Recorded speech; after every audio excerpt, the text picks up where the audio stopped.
Hello and welcome. I'm Danielle Hankinson, your host of Heart Centered Love, where we are here to share how to communicate effectively, create true partnership, and ignite passion. And today, our guest is Riana Milne, and she's here to speak with us on smart in business, but struggle and frustrated in love. So, welcome, Riana. Great to have you Hi, here. Danielle. Hello, everyone. Thanks for having me. Yay. So let me tell you a little bit about her. She is a certified global life dating and relationship coach, a #1 best-selling author, a life and dating coach for the new docuseries Radical Dating, Finding Lasting Love Over 40, host of her former TV show Lessons in Life and Love, an educational speaker, licensed marital health counselor, and certified trauma and addictions professional for over 18 years in Delray Beach, Florida. She specializes in those who have had past childhood dating or relationship trauma and offers one-on-one VIP coaching and online virtual coaching programs for both singles and couples at www.lifeandlovetrainingacademy.com. So welcome, Riana. So glad. Thank you. Yeah. Do you want to tell the audience a little bit more about yourself, and let's get going?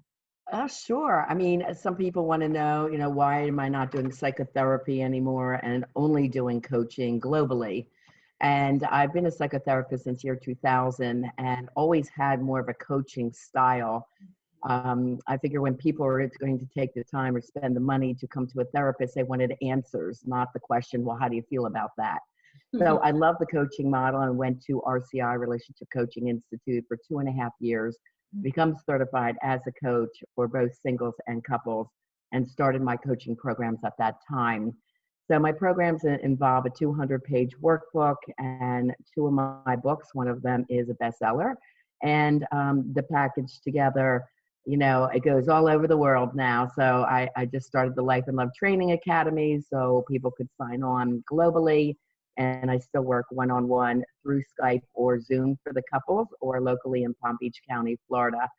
And it's just the more service-oriented approach.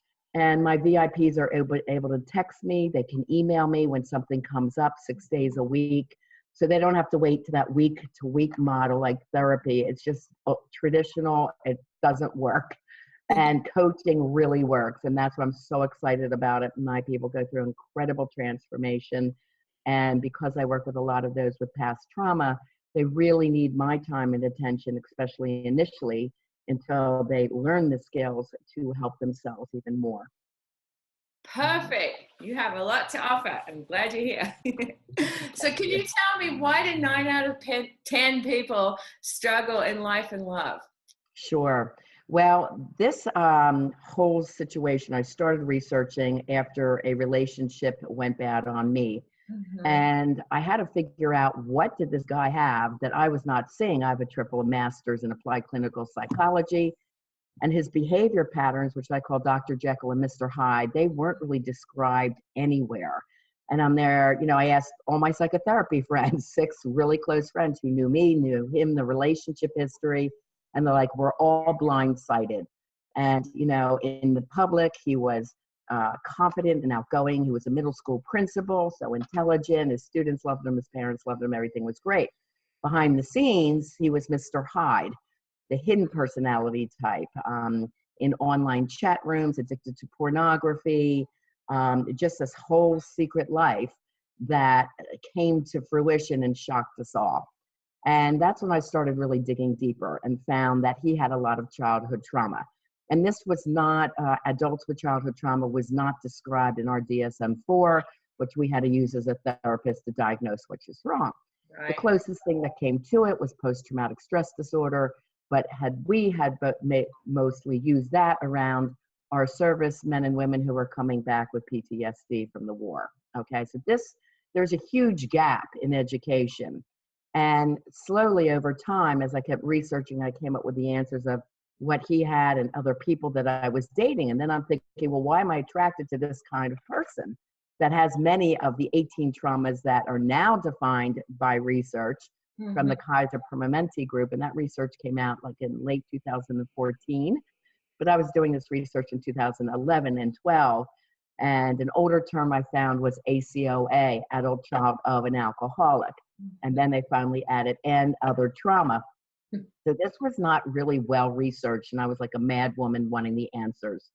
So yes, my ex had like 8 out of the 10 traumas, and that I describe on podcasts. Like I said, there's 18 defined by Kaiser Permanente Group. And I was very excited last night, Danielle, to see on 60 Minutes that Oprah Winfrey finally, there was an interview on childhood trauma and how it affects our children. However, they have not taken the one step further, and I would love to be on her show or any other show where I could bring out how this is impacting adults in their adult life and love relationships especially. Yeah. So when I go into 10 of the traumas of the 18, I would advise your listeners to get a pen and paper now, because a lot of people would say, oh, I didn't have that bad of a childhood. It was okay. I don't really think I went through trauma. And then they hear the 10 most popular ones that I'm going to talk about. They're like, oh, wow, I have 6 of these, or I have 7 of these. And maybe this is why I'm struggling in love. So, and I hear that all the time. Like, Riana, I really didn't think of trauma until you mention them. And then you go deeper into the memory of your past. And, you know, since I'm a clinical trauma professional, I've taken the courses and know how to help my people get beyond the unconscious emotional triggers that keep them stuck in life and love. So what's amazing is so many of our successful businessmen and women, even up in government, and I won't give out the name of the top official that is someone of childhood trauma, but you can clearly see the patterns that they're very successful in life, in business. So why is that? Well, it feeds an ego need that they did not get the accolades as a child. So they learned if they could be very successful in school, well, then they got praised for their grades or more love from the teacher because they became the teacher's pet. So they usually succeeded in work, but still struggle in love. Yeah. Mm-hmm. So what are the 10 things? And I think I know. Okay, so hopefully everyone has a pen and paper right now. And I want you to make 3 long columns on your paper. And at the top, put the first one, me. So you're going to see if you have any of these traumas. I want you to be really real with yourself and jot it down if you think you've had any of that, because it's a puzzle that we're building together. In the center, you're going to put a partner, whether you have that partner now or one in the past that you really struggled with, because I want to see if he has that history of childhood trauma. Because studies show people of trauma attract people of trauma, and then they become volatile relationships. The third column is your parents, because if you're a child of trauma, mom or dad are also child of trauma, so you're going to put a little check mark there too. So here we go. Now, the most important thing is I go through these 10 of the 18 traumas. These are called ACEs, adverse childhood events. And trauma happens to you. So it's nothing to feel shame about or guilty. It's just, it is what happened. And most parents raise you the best they know how. However, if they didn't get good parenting, it is proven that childhood trauma goes through the generations for this reason. And if you're a parent and you see that your child is starting to act out, maybe it's because your household is too volatile, or if you're divorced, partner woman, your partner may have come from childhood trauma, so the kids are still suffering, going back and forth, or having a dynamic of parents that is not working out. Okay, so it is just what is. Okay, so first of all, as a child, did you experience any of these 10 things? 1, mom or dad had an addiction. Now, most people think of drugs, alcohol, but there's many other addictions that could have occurred. So here's some. Okay, drugs, alcohol, sex addiction if they cheated, porn, gambling, eating, hoarding, spending, game watching, TV watching. Okay, there's just 10 right off the bat. Second, if you witnessed or were a recipient of verbal abuse. So if you were yelled and screamed at, if you were put down verbally, you were never complimented, even given any accolades for your efforts, or if you were stonewalled, meaning if they were mad at you, they didn't talk to you for hours or days, or you watch them yelling and screaming all the time. So either of those situations. Third is emotional abuse or neglect. Now, most of us know what that is, but under the studies, even that child that had to come home and let themselves into an empty house because mom was a 9-to-5er, that's partially defined under emotional neglect. And what we were doing, supporting our families, but the child still has some angst or anxiety around that because they're letting themselves into an empty house. Okay. Next, physical abuse, rape, or molestation that might have occurred either in or outside of the home. That is always a level 10 trauma. When I talk to people about their traumas, we go deeper. Is it something that lightly happened, or a number 10 is a heavy trauma? Of course, rape and molestation is always a 10. Physical abuse, when I worked in the schools, I used to have young children saying, Miss Riana, I'd have to pick the switch off the tree that I'm going to be beat with, or beat with a belt or the spoons. I mean, that's a very heavy trauma. Next one is abandonment. This occurs more often than most people think because there's no fault and a fault abandonment. So no fault abandonment, here's 3 examples. If your parent goes off to war, if your parent happens to die early, or if your parent happens to travel a lot and is away from the family, and that's how they support your family. Now, I had a no-fault abandonment because we found out later my dad was FBI, CIA. My dad was like James Bond. But I remember asking as a little girl, Mom and Daddy coming home, because I was really close to him, and she would say with anger, oh, I don't know. And I'm thinking, well, why doesn't she know where he is? You know? So that left me with anxiety. Okay, so that innocently is an abandonment. A fault abandonment is if there's a divorce, your parents split up, and let's say dad will say, I promise to see you this weekend, and breaks the promise, or they're constantly late or disappointing or let you down. Or they get into a new relationship and they're with that new girlfriend and you're just hanging out and don't feel like there's any attention because he's so wrapped up in the new relationship. That's just an example. Next one, if you were adopted, part of foster care, you needed to live with other family, friends, or relatives, or you elected to. I have a client now, she goes, well, I didn't want to even be home. I went to the neighbor's house who had kids, and I love those parents. That is one as well, because you didn't like being at home. So any of those. Next one is a very popular one. Most people fall under this one, which is personal trauma. So if you might have had a medical condition when you were young, or you remember just feeling different. So if you were an overweight child, or thin and gawky and didn't fit in, or wasn't chosen for the sport teams, you weren't part of the popular crowd. You know, you were often teased or bullied for whatever reason you didn't feel good enough. So that's a big one. Next one is sibling trauma. Your sibling might have been born with a medical condition, getting all the attention from mom or dad, or you might have perceived them as being the golden child. In other words, you thought they were more beautiful if it was a sister. You might have felt they were more athletic or more intelligent, and they got more accolades from mom and dad. Or they bullied you. So there's 3 of the traumas. The next one, family or community trauma. Now, community trauma on the 18 list, the list of 18 from the Kaiser Permanente group, was listed further down the road, and I brought them into the top 10 for the reason of, now I live in Florida, so 1 hour south of me is Parkland, where the shooting was. But look at all the mass shootings. I was out in Las Vegas talking to the community there about their mass shooting. There is, so much of that going on today. And the natural disasters, look at Puerto Rico, all those people losing their homes for months. Our floods, our fires, storms, hurricanes. This is displacing a lot of families. So of course this is traumatic on the adults. Can you imagine the little children going through this kind of trauma? So this is becoming more and more prevalent in our community. So this has become huge, family and community trauma. Now, other family trauma that was mentioned in 60 Minutes last night is if a parent's incarcerated. Yeah. And the school I worked in South Jersey, I had the friendship group who was all the bullies in the school.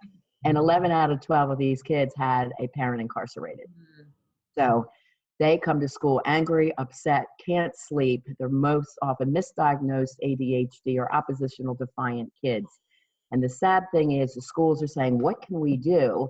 Well, we are the first people to get laid off, where I was a SAC counselor, SAC, student assistance counselor. So when they're down in budget, us crises counselors get laid off. So I think we should be the first hired and kept out of school so the kids can learn and be calm and feel love at school, because often they come from very traumatic homes. So those were my kids. And, you know, once they are given a little bit of love and learn resiliency skills, it's amazing how they flourish. So I could talk a whole nother podcast on that one. And the last one, I don't want to forget number 10, is if your parent had a mental health issue, and the most damaging is either bipolar or borderline. Borderline personality disorder is best described as fast trigger anger. When they're great, they're wonderful. When they're bad, they're horrid. And you never know what personality you're going to get. So a lot of it is fast trigger anger. And bipolar is manic depressive, happy highs, and very low depressive. Depression can present as anger, checking out emotionally, just feeling sad and blue, sleeping all day, and those kinds of things. So those are the 10 traumas. I have a few of those. Yep. Well, like I said, 90% have at least one. Yes. Common are 3 to 4 to 5. Sociopathic can start coming in, sociopathy around level 8, 9, 10. So the important thing is, how do you recognize this now in a love relationship, right? What are some of the dynamics that happen? Yeah. Okay. So when people first meet, and this is the most deceiving part. First of all, let me take one step back. Okay. Chemistry for someone is one of the most dangerous concepts to fall in love with someone because you have chemistry. Why? Because your chemistry is the unconscious emotion pulling you to the past and what was your normal. And your normal could have been quite dysfunctional. So you're going to be turned on by that partner that is somehow unconsciously bringing you to your past. So that's the first thing to remember. Chemistry can be very dangerous. Second, these relationships, remember, people of trauma fall in love with people of trauma. Yeah. So they are very affectionate, loving at first, high attention, lots of texting, flowers, gifts, passionate sex, all that seems great. And these couples stay together saying, I just wanted how it was in the beginning. Well, around month 4 to 9, or as soon as there's a heavier commitment, like an engagement, moving in together, or a marriage, these tend to get into a very toxic cycle. Again, when it's great, it's great. When it's bad, it's horrid. And you're just trying to hang on for those good times. So what are some of the dynamics that come out? Yeah. Let's talk about jealousy. Okay, so you may be jealous of your partner if you didn't feel good enough. Trauma number 7, you felt you weren't pretty enough, you didn't fit in, you were teased, you weren't, and it's also from a lack of trust. So it could be an abandonment issue, or you didn't trust your first love, which would be your father if you're a young girl, because he was a cheater. So unconsciously you're thinking, men cheat, this is what they do. So there's many different reasons jealousy could come in, but it usually, they all stem back to a childhood trauma. And this is the puzzle I put together when I meet with people. But very often you hold on too tight, you're jealous if someone else is looking at your man, and eventually the relationship becomes too overbearing, usually for the emotionally healthy partner, and they either cheat or they run away from you because it's just too much. Impulsivity is one of the most dangerous characteristics. That can destroy your relationship. There's this sense of entitlement, like I deserve this, I want this, so I'm just going to go for it without thinking about how this could be hurtful to your partner. Anger, the yelling and the screaming. Well, if you're a yeller, that's probably what was modeled to you when you were growing up. Well, there's a problem, you yell and scream it out. That's what mom and dad did. It's extremely toxic and unhealthy. And I have to teach couples to recommunicate with a loving and open heart. Addiction or cheap drama, again, that's coming from wanting attention. So let's say a little boy that didn't feel like he was loved or giving enough attention from mom at home. He could have learned charm by going in and schmoozing his young female teacher.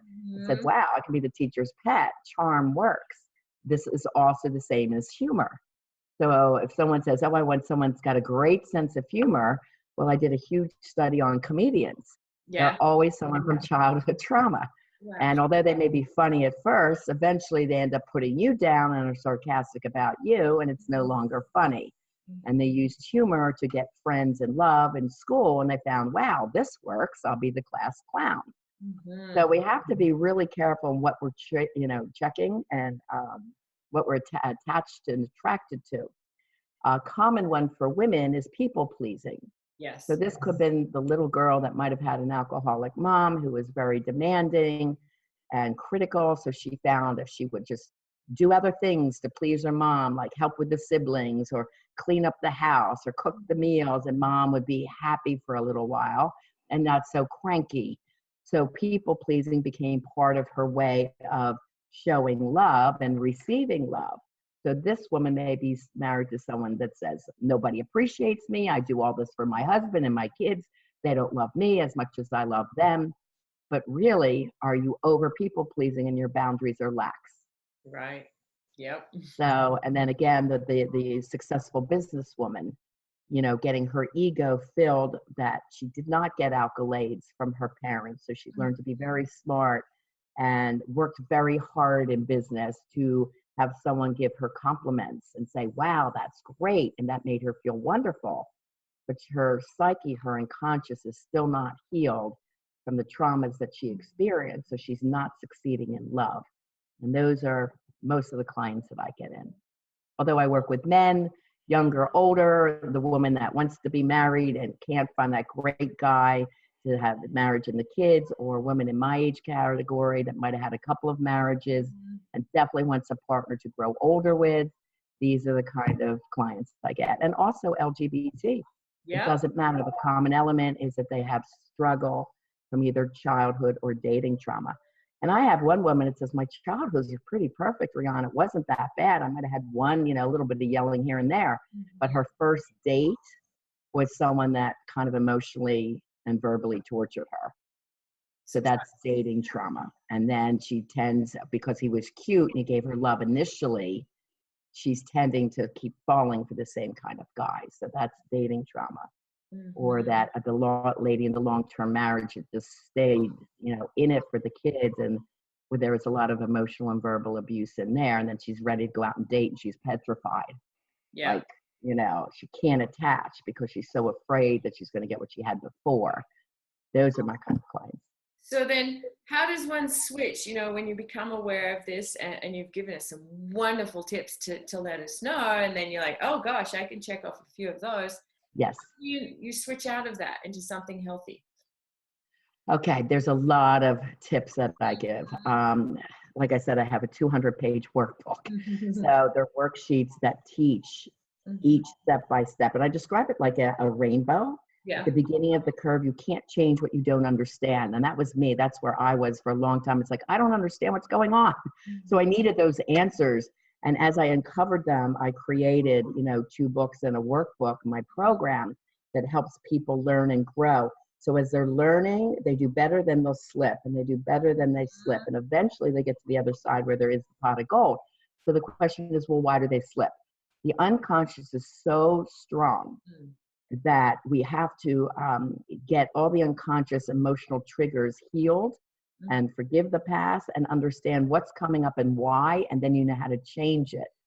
So once you understand what's going on, then we work on changing it. So you become mentally stronger. Your negative mindset becomes much more positive. And if a negative thought or fear-based thought comes up, then we have something that's the capping exercise and all these different exercises that you do mentally that help overcome that fear. So studies show most humans have 8 out of 10 thoughts that are negative or fear-based. Wow. We switch that. By the end of the program, you're 8 out of 10 positive. You're living in the light. You're feeling joy and bliss about life. You're feeling very confident about dating. Dating becomes fun, not a chore, not scary. It's an adventure. You're meeting new friends. And, you know the exact skills in dating. So first we do the life portion, which is 50%, and then we do the love portion. So if you're single dating, you learn the exact skills you need to attract an emotionally healthy, evolved, and conscious partner. That's number one. And the first or second date, you're going to know if they're the right one for you or not. By the skills that you learn. We have a relationship plan. We learn the questions you have to ask. It's really an exact science, to be honest with you. This is where my scientific head comes with my creative head, and I wear all the hats of the psychotherapist, the clinical trauma professional, and then the coach. And then if you're a couple, you learn the skills that you need for positive and loving communication, to work as a team, not against each other. Even if you're divorced parents, how to work as a team to raise your children with self-esteem and confidence, and break the cycle once and for all, this toxic trauma going through the family. Yeah, so it sounds like it's almost like a new gym for your brain. It's Yes. and we're working those muscles instead of the other ones, and then we're building up a whole different personality. Yeah, and the cool thing is, once you learn this, once you get these skills, you use them forever. You use them forever, but it's just learning that. And it took me over 2 years to create this program, to make sure it was working, it's effective, it's fun, it's easy, and people just feel phenomenal after it. And like I said, the skills stay with you forever. And the parents, I like them to teach their children this. Right, yeah. Because your children can become extremely successful. Like, I have a daughter now that speaks around the world, and was in Inc. magazine top 25 millennials changing the world. She's 34. Nice. So, you can teach the kids these skills, and these are the skills I was teaching in the schools for the kids that have come from trauma. They totally changed their grades up, their ability to be a school leader and not a bully. So I just love this topic is so passionate to me, and I'm just trying to get it out to the world. So people like you, Danielle, thank you so much. Yeah. For helping people to understand what's going on in our marriages, our relationships, in our homes and schools. So important. You can recover from this, even if you have a ton of these on the ACEs score, you can still, with some shifts, learn and shift it into a different mindset, which then is, everything. Absolutely. And the thing is, I always say, do it as soon as you can. My oldest client is 78, a male that came to me in tears. My wife's divorcing me. Where am I going to go? I'm going to die alone, like really fear-based. He was a previous gambler, but he was clean from that for a while. And I totally switched up his mindset. He now has an amazing girlfriend. You can see him on my Coach Riana Milne Facebook. He posts all the time. And he goes, oh my God, I haven't been this happy in my entire life. I love who I am. My girlfriend is amazing. We do such fun things together. And he never thought that this is the life he could have had. And, he's happy at 78, but all I'm saying is, don't wait till it's too late. You can have love at any age. And it's just getting rid of the negative patterns. There's emotional triggers and the unconscious stuff that you may or may not be aware that you're doing. A lot of people weren't even aware of it. Yeah. Where you're repelling people instead of learning how to attract. So that's why, it's really fascinating, and people are just love what they're learning, because it's like, this is what we needed. And I wish I learned this years ago in my 20s. I know. And then there's or my master's program. That would have been worth the investment, for sure. And like you said, there's that pot of gold at the end of it. So it's worth doing. I like how you said the rainbow, because, I like it. So it's never too late. Yeah. And then I know you have a couple of gifts here for the audience who are watching. Do you want to tell them about that? Absolutely, guys. Listen, there's a special report that gives you even more information, and the quiz of the ACEs is in there. It's at havetheloveyoudeserve.com. So that's its own link, havetheloveyoudeserve.com. Download that. And at the very end, you're going to see I offer a free life and love transformation strategy session for all of Danielle's listeners. I have 5 open spots. So if you're really interested in that, contact me right away, either through the special report, and it just gives you my website, which is rianamilne.com. And the pop-up will come up. Tell me your story. Nobody else reads it. It comes directly to me. I will confirm your appointment, and we will meet up to 1 hour where I will help build this puzzle for you.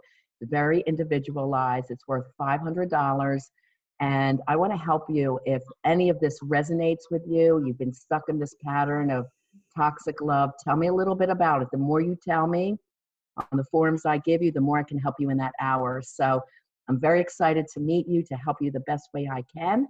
Get the report at havetheloveyoudeserve.com. Then email me. through my website, rianamilne.com. And I will be watching for you, and we will get you right in to meet with me. That is fantastic. So it's limited. So if you're hearing this now, get on there as fast as you can, because, you know, Riana knows a lot. And like she said, what was it? 90% of people have 90%. That's the majority of us, myself included. So yeah. That's it. You know, and so many people were so quiet about their prior traumas due to shame. Mm-hmm. And, you know, I love the Me Too movement coming out, and people are finally talking up at, hey, trauma was done to me. I didn't cause this. Mm-hmm. So let's get your head out of guilt, and let's get it into empowerment and changing that whole negative dynamic around this, and make you feeling incredibly, you know, blissful, because it's time to have the life you desire and the love you deserve. And I'm here to help you do that. Yay! All right. Yeah, I'm like, woo, exciting. Okay. Well, I want to thank Riana for showing up today. This has been wonderful, and this is new, and well, it's not new, but you know, it's like we need to hear this. So share this with your friends. If you were touched today, tell your friends to check it out so you can see Riana's amazing message that's really important to get out in the world. So Thank you, Dan. Yes, thanks so much. Bye. Bye-bye, everyone.